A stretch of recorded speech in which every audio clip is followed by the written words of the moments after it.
Hi, my name is Dr. Tim Elfelt. I work at the Single Oak office.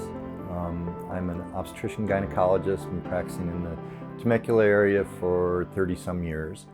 And today we're going to talk about cervical cancer screening. Cervical cancer screening is important. In many parts of the world, it's one of the leading causes of gynecological cancer deaths.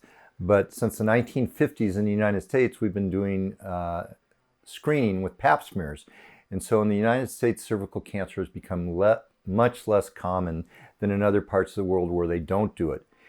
In recent years, they've determined that there's a cofactor in cervical cancer, the HPV virus. And so now we do both HPV virus screening and a pap smear, which is cervical cytology.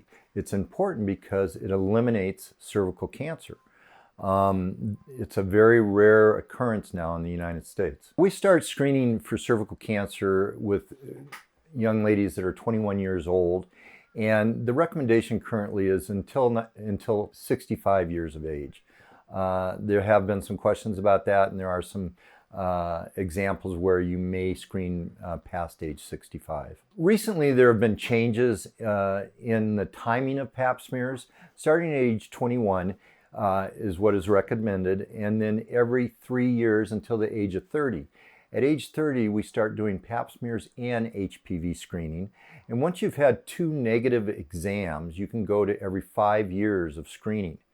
This doesn't mean that you no longer need your annual exam. It's just no longer do you need the pap smear screening every year.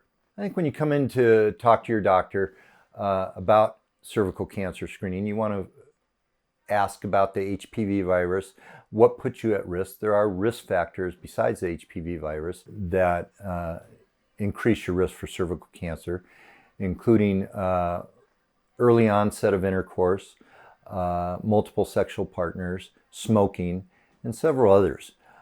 So you want to ask your physician what if you have any risk factors and how often you should be screened. So please make an appointment, come in if you're due for cervical cancer screening. This is a disease that is preventable. Thank you.